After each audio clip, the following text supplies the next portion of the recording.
ప్రభుత్వ విప్పులు ఆది శ్రీనివాస్ గారు, అదేవిధంగా పెద్దలు బసవరాజ్ సారయ్య గారు, కోదండరెడ్డి గారు, విప్ నాయక్ గారు, మల్లన్న గారు, కోదండరెడ్డి గారు, పెద్దలు వి హనుమంతరావు గారు, శ్రీకాంత్ గారు, అన్వేష్ రెడ్డి గారు, శారద గారు, ప్రేమ్ సాగర్ రావు గారు,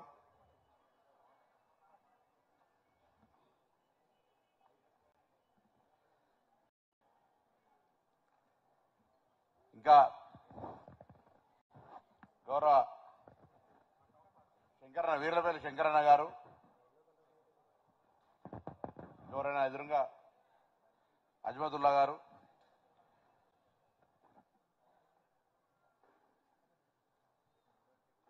ముందుగా జ్యోతి ప్రజ్వలన కార్యక్రమాన్ని చేయాల్సింది గౌరవ ఉప ముఖ్యమంత్రి గారు, ముఖ్యమంత్రి గారు.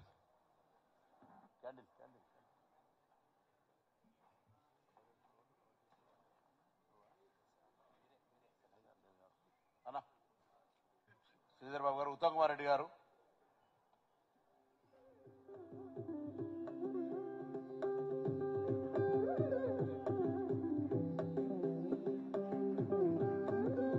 గౌరవ ముఖ్యమంత్రి గారి కరకమలాల మీదుగా దీపారాధన జరుగుతుంది. ఇంతమంది రాష్ట్ర ప్రభుత్వ అధినేతల సమక్షంలో వినూత్నమైనటువంటి రీతిలో ఈ కార్యక్రమం జరగటం, అలేఖ్య పుంజాల గారి యొక్క కోరిక నెరవేరి ఇవాళ ఆ కళ పండినటువంటి వైనాన్ని మనం చూశాం. వారి యొక్క సారథ్యంలో దాదాపు 40 మంది కళాకారులు అపూర్వ రీతిలో ఐలమ్మ గారి యొక్క జీవన చరితాన్ని చక్కగా మనకి స్ఫూర్తిదాయకంగా అందించారు. వారికి హృదయపూర్వకంగా ధన్యవాదాలు తెలియజేస్తూ, ఒక అభినయ తపస్వినిగా అఖండ సాధనతోటి, ఒక నాదమంజీరల్లా, ఒక లాస్యంలా, ఒక లాస్య ప్రియంలా, ఒక విశిష్టమైనటువంటి రీతిలో అభినయ తృష్ణతోటి వారి సాధిస్తున్నటువంటి 50 ఏళ్ల ప్రయాణానికి ఇది ఒక ఉత్కృష్టమైనటువంటి రీతిలో జరుగుతున్నటువంటి కార్యక్రమంగా నాట్య నవ్యాభరణమై ఇవాళ నిలిచినటువంటి శుభవేళ. ఇంత మంచి కార్యక్రమానికి సాక్షాత్తు ముఖ్యమంత్రి వర్యులు, ఉప ముఖ్యమంత్రి వర్యులు, రాష్ట్ర ప్రభుత్వ ఇతర కేబినెట్ మంత్రివర్గ సభ్యులు అందరూ పొన్నం ప్రభాకర్ సార్, శాఖల ఐలమ్మ గారి మనవరాలైన శ్వేత గారిని కూడా, అదేవిధంగా నటి అలేఖ్య గారిని వేదిక మీద కూర్చోవలసిందిగా కోరుతా ఉన్నాం.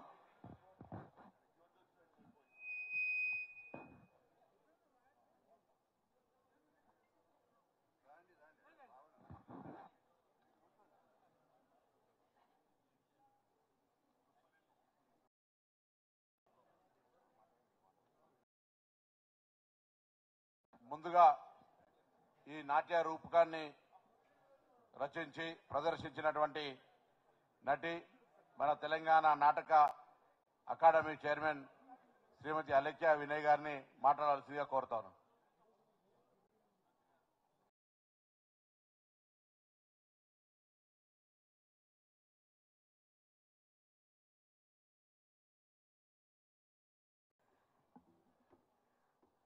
అందరికీ నమస్కారం.